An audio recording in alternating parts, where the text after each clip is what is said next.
दोस्तों नमस्कार। मेष राशि वाले मेरे मित्रों, आप सभी का ज्योतिष के इस विशेष कार्यक्रम में बहुत बहुत स्वागत है। हृदय से अभिनंदन है। दोस्तों, नवरात्रि शुरू होने से पहले घर से निकाल दो इन चीजों को, अन्यथा माँ दुर्गा आपसे होंगी भयंकर क्रोधित। साथ ही साथ माता लक्ष्मी भी आपसे हो जाएंगी क्रोधित। तो इन चीजों को तो आपको अपने घर से हटाना ही है। साथ ही साथ आज के इस वीडियो में हम आपको एक ऐसी गुप्त महाविधि बताने जा रहे हैं जिससे आप स्वयं ही अपना रक्षा कवच तैयार कर पाएंगे।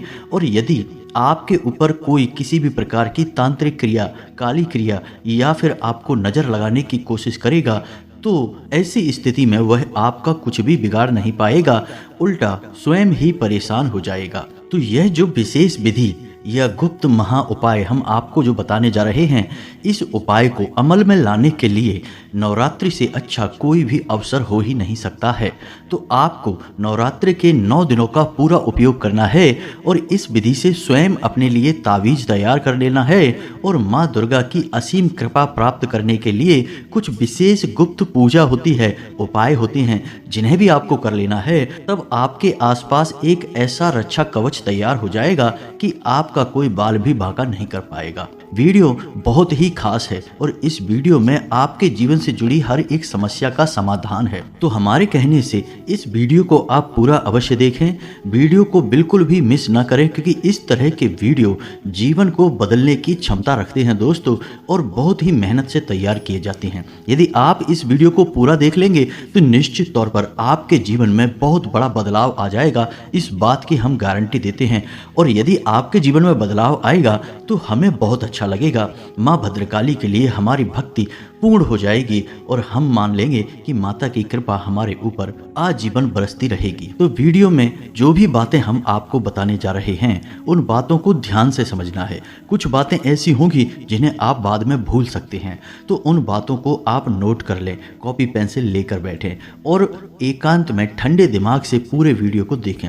हो सकता है दोस्तों कि आपको विस्तार से समझाते समझाते वीडियो थोड़ा लंबा भी हो जाए, तो आपको धैर्य से काम लेना होगा, क्योंकि इस तरह का ज्ञान अक्सर लोग बहुत मोटी रकम मांगकर और कई दिनों की चक्कर लगवाने के बाद देते हैं, जो हम आपको केवल और केवल आपके जीवन के उद्धार के लिए दे रहे हैं। तो दोस्तों, आप हमारी बात का सम्मान रखें और वीडियो को पूरा देखें, बस हम आपसे यही चाहते हैं। तो चलिए दोस्तों, वीडियो की शुरुआत करते हैं। लेकिन वीडियो शुरू करने से पहले आपसे एक निवेदन है कि कमेंट में पूरे भक्ति भाव के साथ, जैसे कोई अबोध बालक अपनी माँ को बुलाता है, पूरे भाव के साथ जय माँ भद्रकाली अवश्य लिखना। एक बार नहीं 3 बार लिखना। माता तक आपका भाव निश्चय ही पहुंचेगा और आपके दिल की हर एक बात माता तुरंत समझ जाएंगी। और साथ ही यदि चैनल पर पहली बार आए हैं तो सब्सक्राइब करके बेल आइकन को जरूर दबा दें। दोस्तों, हम आपके लिए ऐसे ही ज्ञानवर्धक और बेहद महत्वपूर्ण आपके जीवन से जुड़े हुए वीडियो रोज लाते रहते हैं और आपके जीवन को बदलने का प्रयास लगातार करते रहते हैं। दोस्तों, हम आपको बता दें कि वर्ष में नवरात्रि 4 बार पड़ते हैं, जिनमें से 2 नवरात्रि के बारे में अक्सर लोग जानते हैं और उनमें भी जो अभी आ रही हैं शारदीय नवरात्रि, इनका महत्व सबसे अधिक होता है। दोस्तों, हम आपकी राशि पर पिछले लंबे समय से नजर रखे हुए हैं और हम जानते हैं कि आपके जीवन में क्या घट रहा है। पिछले लंबे समय से आपके जीवन में संघर्ष का दौर चल रहा है। परेशानियां एक के बाद एक आपके सामने आती जा रही हैं, लेकिन आप एक ऐसे इंसान हैं जो धैर्य से काम लेते हैं और जीवन की कठिनता को अच्छी तरह से समझते हैं। परेशानियों से जूझना और उनसे बाहर निकलना आपको अच्छी तरह से आता है। लेकिन अब पिछले कुछ समय से आपका समय कुछ ठीक हो गया है, कुछ सही हो गया है। आर्थिक तौर पर भी आप धीरे धीरे मजबूत हो रहे हैं और आपका सामाजिक और पारिवारिक वातावरण भी ठीक रहने लगा है। छोटी मोटी परेशानियां और विपत्तियां तो आती ही रहती हैं, लेकिन जब तक जीवन में कोई बड़ी विषम परिस्थिति उत्पन्न ना हो जाए तब तक जीवन आसान बना रहता है, सरल बना रहता है और वैसा ही जीवन अभी आपका चल रहा है। लेकिन इसमें डर वाली बात यह है कि यह कब तक, यानी कि कब तक आप छोटे छोटे सुख के पल भोगेंगे। क्या ये सुख के पल कभी बड़ी खुशी भी आपको देंगे और जीवन में एक स्थायी सुख का भी आभास कराएंगे या फिर कहीं फिर से छिन तो नहीं जाएंगे। क्योंकि दोस्तों पिछली बार भी आपके साथ यही हुआ था कि जब आपको कामयाबी मिलना प्रारंभ हुई, आपने अपनी कामयाबी का ठीक से आनंद भी नहीं ले पाया, तब तक फिर से आपके जीवन में नकारात्मकता घर कर गई। जैसे किसी को नज़र लग गई हो, जैसे किसी ने आपके जीवन पर कोई क्रिया कर दी हो। तो हम आपको बता दें कि आपके जीवन में जो परेशानियां आती हैं, जो कठिनाइयां आती हैं, उनके जिम्मेदार वैसे तो कई चीज़ें होती हैं, लेकिन काफ़ी हद तक आप स्वयं भी इसके जिम्मेदार होती हैं। जी हाँ दोस्तों, ऐसा क्यों? क्योंकि आपका स्वभाव ही कुछ इस प्रकार है जो धूर्त और दूसरों को बेवकूफ़ बनाकर काम चलाने वाले लोगों को आपकी ओर आकर्षित कर देता है। आप जब रिश्ते नातों की बात आती है तो अपने दिल से सोचते हैं, अपने दिमाग से नहीं सोचते। आपका दिमाग बेशक यह कहता है कि आपको परेशानी होगी, यह इंसान आपको धोखा देगा, यह इंसान आपके समय पर कभी आपके काम नहीं आएगा, लेकिन फिर भी आप उस इंसान के लिए खड़े हो जाते हैं, उसकी मदद करने लगते हैं। तो दोस्तों हम आपको यह सब बातें इसलिए बता रहे हैं क्योंकि आप जैसे इंसान के जीवन में स्वयं का रक्षा कवच और आपके परिवार का भी रक्षा कवच होना बहुत आवश्यक है। दोस्तों यह तो आप भी जानते होंगे कि यह संसार जैसा हमें दिखाई देता है असल में वैसा नहीं होता। यह संपूर्ण खेल ऊर्जाओं का है। हर क्षेत्र में हर इंसान के पास, हर जीव जंतु के पास अपनी विशेष ऊर्जा होती है। कुछ नकारात्मक और कुछ सकारात्मक ऊर्जा होती है। जो ऊर्जाएं हमें दिखाई नहीं देती लेकिन प्रभाव बहुत अधिक होता है, उन ऊर्जाओं को कभी हम भगवान और कभी हम भूत कह देते हैं। जी हाँ दोस्तों, यदि वह ऊर्जा किसी को नुकसान पहुंचाती है, परेशान करती है, तो हम कह देते हैं कि यहाँ पर भूत है। और यदि वह ऊर्जा सबका हित करती है, सबके जीवन में मंगल करती है, तो हम कह देते हैं कि यहाँ पर भगवान है। तो सारा खेल ऊर्जाओं का है। तो आपके आसपास भी ऊर्जा का एक ऐसा रक्षा कवच होना चाहिए जिससे कि आपको किसी की भी नजर ना लगे, कोई चाह कर भी आपका बुरा ना कर सके, चाहे जैसी बड़ी से बड़ी तांत्रिक क्रिया क्यों ना कर दे, लेकिन आपका बाल भी बांका ना कर सके। तो ऐसे में माँ दुर्गा की शरण में जाना सर्वोत्तम रहेगा, क्योंकि माँ दुर्गा ही एक ऐसी देवी हैं जो हर एक तांत्रिक क्रिया की काट कर सकती हैं और उनके अंदर देवी का हर एक रूप समाहित है। तो वह विशेष उपाय जो हम आपको बताएं, जो आपकी रक्षा करेगा, आजीवन करेगा, वह बताएं। उससे पहले हम आपको यह बता दें कि आपके घर में कुछ ऐसी चीजें हैं जिन्हें आपको नवरात्रि शुरू होने से पहले अपने घर से निकाल फेंकना होगा। जी हाँ दोस्तों, यदि आप यह वीडियो नवरात्रि प्रारंभ होने के बाद भी देख रहे हैं, तब भी आप सतर्क हो जाएं और उन चीज़ों को अपने घर से निकाल कर बाहर कर दें। अन्यथा होगा यह कि आपके घर में जो नकारात्मक ऊर्जा उत्पन्न हो रही है, वह नकारात्मक ऊर्जा आपके जीवन में सकारात्मक चीज़ों को आकर्षित होने नहीं देगी, माता दुर्गा की कृपा आपको प्राप्त होने नहीं देगी। और एक बात याद रखना कि यदि दुर्गा माँ आपसे नाराज हो गई या फिर आपके घर में नहीं आई, तो माता लक्ष्मी भी नहीं आएंगी और माँ भद्रकाली भी नहीं आएंगी और माँ बगलामुखी भी आपके घर नहीं आएंगी और माता का कोई भी स्वरूप आपके जीवन में, आपके घर में प्रवेश नहीं करेगा। जी हाँ दोस्तों, क्योंकि दुर्गा माँ के अंदर तो हर एक महाशक्ति समाहित है, माता का हर एक रूप उन्हीं के अंदर समाहित है। तो अब ध्यान से सुनिए कि आपको करना क्या है। सबसे पहले आपके घर में साफ सफाई का माहौल, विशेष तौर से आपके घर के दरवाजे पर आपको अपना घर तो साफ सुथरा रखना ही है। यानी कि जिन कोनों में अब तक सफाई नहीं हुई है, उन कोनों को भी आपको साफ सुथरा कर देना है। मकड़ी के जाले भूल कर भी कहीं लगे ना हो। यदि आपके घर में कोई स्टोरेज रूम है, यानी जहां आप अपने घर का कबाड़ वगैरह जमा करते हैं, तो आप उस रूम की भी सफाई करें। उस कबाड़ को किसी न किसी को बेच बाच दें या फिर कहीं व्यवस्थित रख दें। घर की सफाई बहुत ही अनिवार्य है। घर की सफाई का मतलब होगा घर की शुद्धता, घर की सकारात्मकता को बढ़ा देना। और यदि आप ऐसा कर पाते हैं तो समझो कि माता तुरंत आपके घर में प्रवेश कर जाएंगी और पूरे 9 दिनों तक आपके घर में अलग अलग रूपों में वास करेंगी। तो अब पहला काम तो आपको यही करना है कि आपने सफाई कर ली अपने घर की, और आपको अपने घर के दरवाजे की भी विशेष तौर से साफ सफाई का ख्याल रखना है। सुबह शाम झाड़ू वगैरह लगाना है, जल का सिंचन करना है और घर की दहलीज के बीचों बीच एक चौक बनाना है और गाय के घी का एक दीपक सुबह शाम निश्चित तौर पर आपको जलाना ही है। यह एक दैवीय प्रक्रिया है। इससे ईश्वर की शक्ति आपके घर की ओर आकर्षित होगी और निश्चित तौर पर आपके घर में माता वास करने लगेंगे। अब दूसरा काम आपको यह करना है कि यदि आपके घर में कोई भी इलेक्ट्रॉनिक सामान खराब पड़ा है, जैसे घड़ी है या फिर फ्रिज है या फिर कोई भी सामान यदि खराब पड़ा है तो या तो आप उसे सही करवा लें या फिर आप उसे अपने घर से हटा दें। जी हाँ दोस्तों, साथ ही साथ यदि कोई पुराना कैलेंडर है, फटा हुआ कैलेंडर है, कोई पुरानी फटी हुई किताब है और पुराने फटे हुए जूते, चप्पल और कपड़े आदि हैं, तो आपको इन चीज़ों को चुन चुन कर, ढूंढ ढूंढ कर घर से बाहर निकाल देना है। जी हाँ दोस्तों, याद रखना कि आपको अपने पुराने जूते, चप्पल या पुराने फटे हुए कपड़े किसी को भी प्रयोग करने के लिए देना नहीं है, इन्हें आपको फेंकना है। किसी को यदि आप दे देंगे तो आपको इसका दुष्परिणाम भुगतना पड़ेगा। जी हाँ दोस्तों, हमने अक्सर यह देखा है कि जिन कपड़ों को लोग स्वयं पहनते नहीं हैं उन्हें किसी को दान दे देते हैं और कहते हैं कि हमने दान कर दिया। यह दोस्तों कोई दान नहीं है, आपने अपनी उतरन किसी को दे दी है जिसे आप स्वयं भी प्रयोग नहीं करते थे।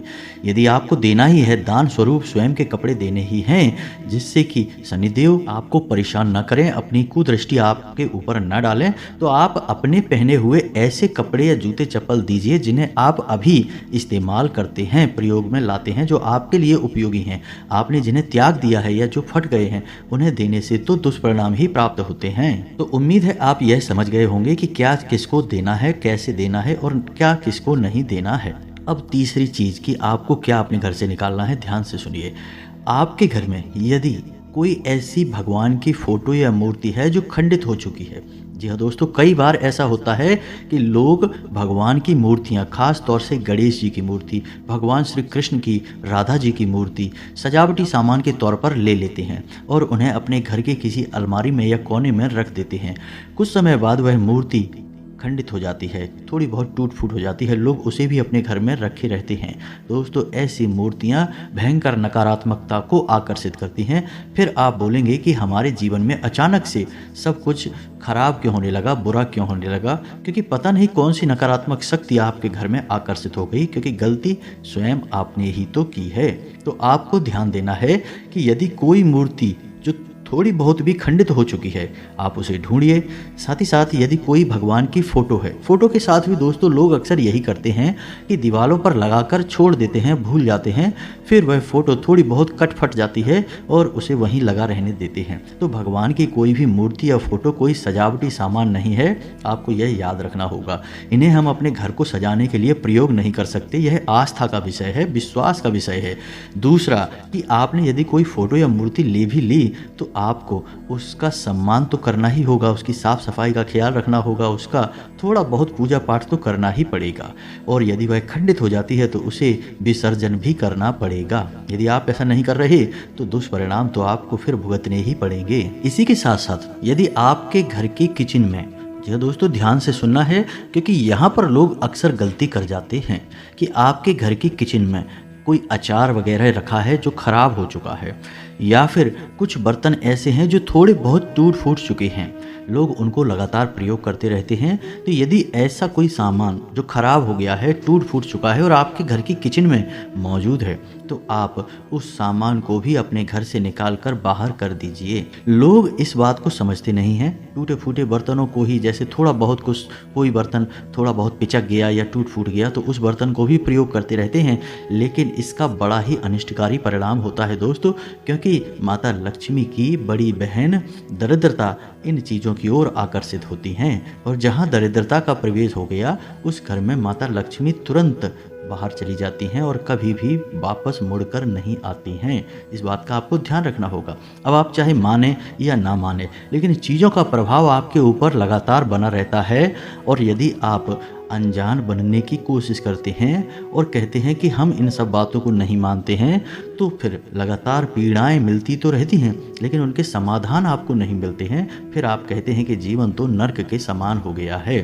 तो दोस्तों, इससे बेहतर यह है कि आप आध्यात्मिकता को माने, देवी देवताओं की शक्तियों को माने, धर्म को माने और छोटे छोटे उपाय करते रहें। और हम गारंटी देते हैं कि हजारों लोगों का जीवन इन छोटे छोटे उपायों को करने से बदला है, तो आपका क्यों नहीं बदलेगा? निश्चित तौर पर बदलेगा दोस्तों। तो आप पूरे विश्वास के साथ इन कार्यों को करिए और बदलाव को महसूस करिए। अब किचन का हमने इसलिए कहा क्योंकि हमारे घर का जो रसोई घर होता है उसे हमारे घर की ऊर्जा का केंद्र कहा जाता है, वहीं से घर की ऊर्जा उत्पन्न होती है। अब वह सकारात्मक होगी या नकारात्मक होगी यह निर्भर करता है कि आपके घर की रसोई की व्यवस्था कैसी है। यह एक बड़ा विषय है, हम इस विषय पर कभी बाद में बात करेंगे, लेकिन मूल रूप से आप यह समझिए कि हमारे घर की रसोई घर में माता अन्नपूर्णा का वास माना जाता है, धन्वंतरी देवता का वास माना जाता है। और धन्वंतरी जो हैं वो स्वास्थ्य के देवता हैं, धन के देवता हैं। माता अन्नपूर्णा हमारे अन्न की यानी कि हमारे घर की ऊर्जा की देवी हैं। तो ऐसे में आपने अक्सर यह सुना होगा कि खुले बाल रखकर महिलाओं को घर की रसोई में नहीं जाना चाहिए, बिना नहाए धोए घर की रसोई में नहीं जाना चाहिए, क्योंकि वह बहुत ही पवित्र स्थान है और उस स्थान की पवित्रता कभी भंग होनी नहीं चाहिए। अब यदि आपके घर में कोई ऐसा स्थान है जहां लगातार अंधेरा रहता है, जो दोस्तों हर घर में कहीं ना कहीं ऐसा एक कोना अवश्य होता है जहां लगातार अंधेरा रहता है, लोग वहां पर बल्ब वगैरह लगाते नहीं हैं, और यदि लगा दिया और वह खराब हो गया तो फिर उसे बदलते नहीं हैं। तो यदि आपके घर में भी ऐसा कोई कोना है तो आप उस कोने को भी जागृत करिए, वहां प्रकाश की व्यवस्था अच्छी तरह से कीजिए, वहाँ कोई बल्ब लगा दीजिए, क्योंकि घर में नकारात्मक ऊर्जा किस रास्ते से प्रवेश करेगी यह कोई नहीं जानता है, लेकिन कितना नुकसान करेगी, जीवन में कितने कष्ट भर देगी, इसकी अनुभूति तो आपको भी बहुत अच्छी तरह से है और भी बहुत लोगों को अच्छी तरह से है। अब कुछ छोटी छोटी बातें हैं जिनको भी आपको ध्यान देना है। किसी भी महिला का भूल कर भी अपमान नहीं करना है पूरे 9 दिनों तक। कारण इसका यह है कि महिलाओं को मातृशक्ति का प्रतीक माना गया है, इसलिए मातृशक्ति का अपमान यानी कि माता का अपमान हुआ। अब ऐसे में कई बार ऐसी परिस्थितियां बनेंगी आपके सामने कि जिसमें जानबूझकर स्वयं मातृशक्ति आपसे उलझने की कोशिश करेगी, आपसे विवाद करने की कोशिश करेगी। तो ऐसे में 2 ही रास्ते हैं कि या तो वहां से स्थान बदल दो, दूसरे स्थान पर चले जाओ, या फिर चुप हो जाओ। दोनों ही परिस्थितियां आपके लिए अच्छी हैं यदि आप इन बातों को मानते हैं। और यदि आप बहस करेंगे और बाद में यदि मातृशक्ति को बुरा लगा तो फिर माता को भी बुरा लगेगा। आप माने या न माने, लेकिन यह बात 100% सत्य है। हमारे हिंदू धर्म में कहा जाता है यत्र नार्यस्तु पूज्यन्ते रमन्ते तत्र देवता, यानी कि मातृशक्ति का जहाँ सम्मान है वहाँ देवताओं का तो वास हो ही जाता है। जी हाँ दोस्तों, अब 2 कार्य जो आप और कर सकते हैं, इससे देवी की विशेष कृपा आपको प्राप्त होगी। पहला यह कि यदि संभव हो सके तो 9 दिनों तक अपने पूजा घर में दुर्गे माँ के नाम से एक अखंड ज्योति अवश्य जलाएं। थोड़ा कठिन अवश्य है लेकिन नामुमकिन नहीं है दोस्तों, इसका बहुत विशेष फल आपको प्राप्त होगा। दूसरा यह है कि जो खाना आपके घर में बनता है उसमें लहसुन और प्याज का प्रयोग पूर्ण रूप से वर्जित कर दें। 9 दिनों तक लहसुन प्याज का प्रयोग बिल्कुल भी ना करें और खाना जितना हो सके उतना सादा और कम मसालेदार बनाने की कोशिश करें। जी हाँ दोस्तों, इससे घर में तामसिक प्रवृत्ति नहीं बढ़ती है और सात्विकता का प्रवेश होता है। आप यह मानकर चलिए कि कोई मेहमान, विशेष मेहमान आपके घर में आया है तो आपको अपने मेहमान के स्वभाव के अनुसार ही अपने घर की रसोई तैयार करनी है, घर का वातावरण रखना है। साथ ही साथ जब महिलाएं भोजन तैयार कर चुके तो सुबह और शाम दोनों वक्त जब भी भोजन तैयार होता है तो पहली थाली माता के नाम से लगानी चाहिए और पूजा घर में रखनी चाहिए। माता को यह भोजन अर्पित करना चाहिए। जी हाँ दोस्तों, इससे माता बहुत प्रसन्न होती हैं। अब कोई फर्क नहीं पड़ता कि आपके घर में कैसा भोजन बनता है, भोजन सात्विक होना चाहिए और हल्का होना चाहिए। अब रोटी सब्जी या फिर सलाद या अचार कुछ भी हो सकता है, आप सब कुछ माता को समर्पित कर सकती हैं। याद रखें कि थाली में थोड़ा मीठा रखना बिल्कुल भी ना भूलें, क्योंकि मीठा माता लक्ष्मी को बहुत अधिक प्रिय है। आप समझिए कि यह भाव की बात है। आप बिल्कुल माता का वैसे ही स्वागत करिए जैसे आपके घर में कोई मेहमान आ जाता है, तो वैसे ही माता भी तो आई हैं आपके घर में 9 दिनों के लिए, तो आप उनका स्वागत करिए बिल्कुल वैसे ही सच्चे दिल से, भाव के साथ, क्योंकि वो तो जगत माता हैं, सबकी माता हैं, तो उनका स्वागत तो आपको करना ही चाहिए। तो आप यह कार्य करिए, आप देखेंगे कि अद्भुत परिणाम होंगे, अद्भुत परिणाम होंगे, हम गारंटी देते हैं दोस्तों। अब बात करते हैं उस महा उपाय की जो आपको 9 दिनों तक लगातार करना है और 9वें दिन आपको आपको उस उपाय का समापन करने के बाद हर एक तांत्रिक क्रिया से नकारात्मक शक्ति से छुटकारा प्राप्त हो जाएगा। तो वैसे तो माँ दुर्गा की पूजा पाठ के विधि विधान कई प्रकार से किए जाते हैं, अलग अलग प्रकार से मनोकामनाओं के हिसाब से इनकी पूजा पाठ की जाती है, लेकिन हम आपको बहुत ही साधारण प्रक्रिया बताने जा रहे हैं, लेकिन यह अत्यंत प्रभावशाली प्रक्रिया भी है। दोस्तों याद रखना कि इस प्रक्रिया के लिए आपको एक ताबीज की, लाल रंग के धागे की और एक कागज जिस पर आप इस मंत्र को लिखेंगे, तो इन चीज़ों की आवश्यकता रहेगी ही। और यदि आपके पूजा घर में दुर्गी माँ की कोई फोटो या मूर्ति है तो अच्छी बात है, और यदि नहीं है तो आप बाजार से जाकर खरीद लाएं। याद रखें कि यदि आप कोई मूर्ति खरीद रहे हैं तो वह मूर्ति खोखली नहीं होनी चाहिए। यदि आपने पत्थर की मूर्ति खरीदी है या धातु की मूर्ति खरीदी है और यदि वह खोखली है तो उस मूर्ति में आप मिट्टी भी भर सकते हैं, उसे ठोस बना सकते हैं। दूसरा यह है कि कोई अन्य प्रकार की मूर्ति ना खरीदें, जैसे कि प्लास्टिक की मूर्ति ना खरीदें या फिर किसी अन्य मटेरियल से बनी हुई मूर्ति ना खरीदें। धातु की या फिर पत्थर की या फिर मिट्टी की मूर्ति का ही प्रयोग करें। अब इस पूजा विधि में आपको नवरात्रि के अंत में यानी 9 दिनों के बाद ताबीज भरने का अवसर प्राप्त होगा। तो वह ताबीज जो आपने लिया है इस पूजा में, उसी ताबीज का आप प्रयोग करेंगे। अब माता की फोटो के पास या मूर्ति के पास आप उस ताबीज को और उस धागे को, जिसमें आप उस ताबीज को बांधेंगे, उस धागे को, साथ ही साथ इस मंत्र को कागज पर 9 बार लिखेंगे। मंत्र कुछ इस प्रकार है, आपके मोबाइल की स्क्रीन पर भी दिखाई देगा। इसे नवाड़ मंत्र कहा जाता है और इस मंत्र में माता की संपूर्ण शक्तियां समाहित हैं, हर एक रूप की शक्ति समाहित है। तो ध्यान से सुने, मंत्र कुछ इस प्रकार है, ओम ऐं ह्लीं क्लीं चामुंडाय विच्चे। जी हाँ दोस्तों, फिर से सुने, ओम ऐं ह्लीं क्लीं चामुंडाय विच्चे। इस मंत्र को आपको उस कागज पर 9 बार लिखना है। याद रखें कि लिखते समय जो स्याही का उपयोग आप करेंगे वह लाल रंग की स्याही होनी चाहिए। अब रात्रि के समय यह पूजा आपको करनी है। माँ दुर्गा की फोटो या मूर्ति अपनी पूजा घर में ही स्थापित रहने दें। माता को लाल रंग का प्रसाद, लाल रंग के पुष्प और लाल रंग के वस्त्र ही अर्पित करें। स्वयं भी लाल रंग के आसन पर ही बैठें और लाल रंग के वस्त्र ही स्वयं भी धारण करें।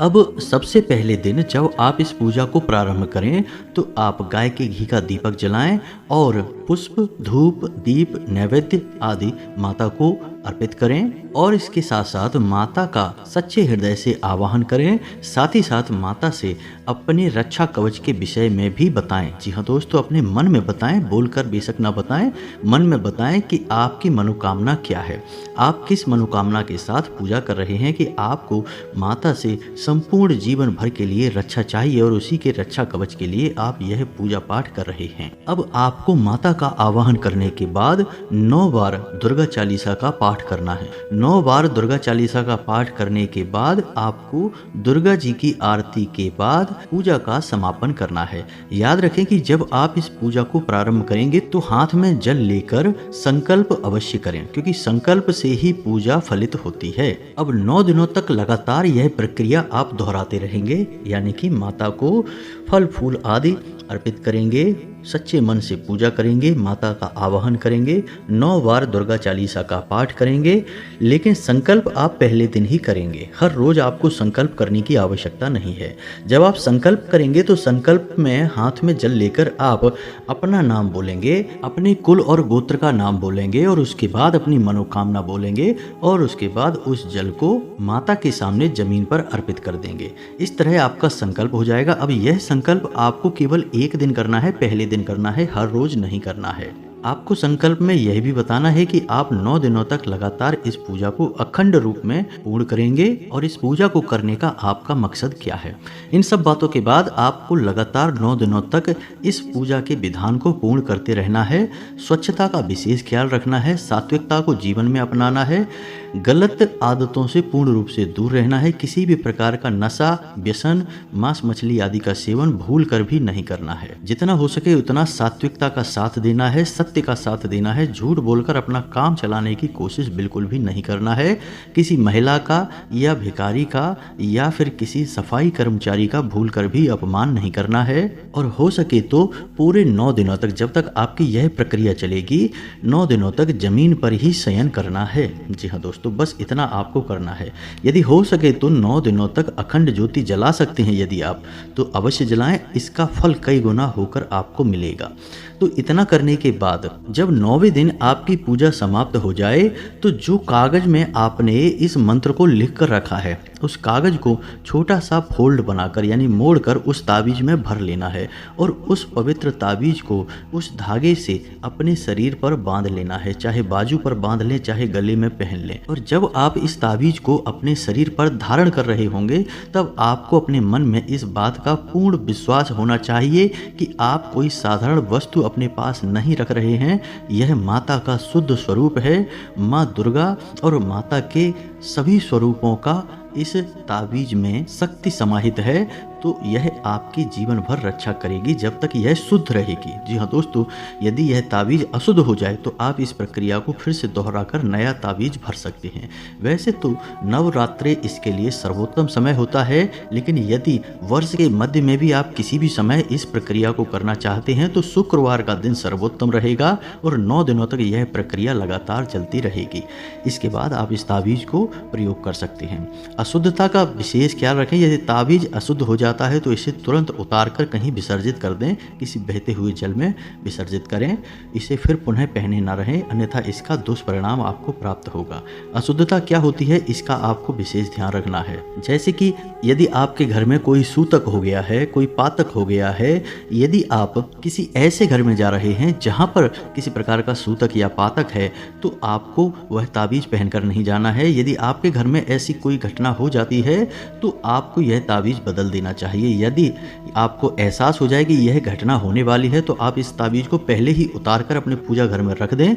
बाद में जब यह समय गुजर जाए तो उसके बाद इसे पुनः धारण कर लें, इससे ताबीज अशुद्ध नहीं होगा। और यदि आपने इसे पहनकर ही धारण करके ही ऐसी घटनाओं में शामिल हो गए तो फिर अशुद्ध हो जाएगा, फिर आप इसे पहन नहीं सकते हैं। कई और घटनाएं भी हैं, जैसे कि महिलाएं जब रजो धर्म में होती हैं तब इस ताबीज को धारण नहीं कर सकती हैं, और यदि गलती से ताबीज धारण रहता है तो आप इस ताबीज को उतारकर जल में प्रवाहित करें और नए ताबीज को ही धारण करें, इसका शुद्धिकरण नहीं हो सकता है। इन सब बातों का ध्यान रखें और हम गारंटी देते हैं कि आपका जीवन बदलते देर नहीं लगेगी, आपके देखते देखते ही आपका जीवन पूर्ण रूप से परिवर्तित हो जाएगा। उम्मीद है वीडियो में दी गई जानकारी आपको अच्छी तरह से समझ में आई है। यदि कोई प्रश्न उठता है आपके मन में तो आप कमेंट करके पूछें, हम आपके प्रश्नों के जवाब देने की पूरी कोशिश करेंगे। इसी के साथ साथ आज के इस वीडियो को विराम देते हैं। कमेंट में पूरे भक्तिभाव के साथ जय माँ भद्रकाली रक्षा करो, जय माँ अम्बे रक्षा करो अवश्य लिखें। माँ भद्रकाली माता अम्बे की संपूर्ण कृपा और आशीर्वाद आपको प्राप्त होगा। मिलते हैं अगले ज्ञानवर्धक वीडियो में, तब तक के लिए धन्यवाद। जय माता की।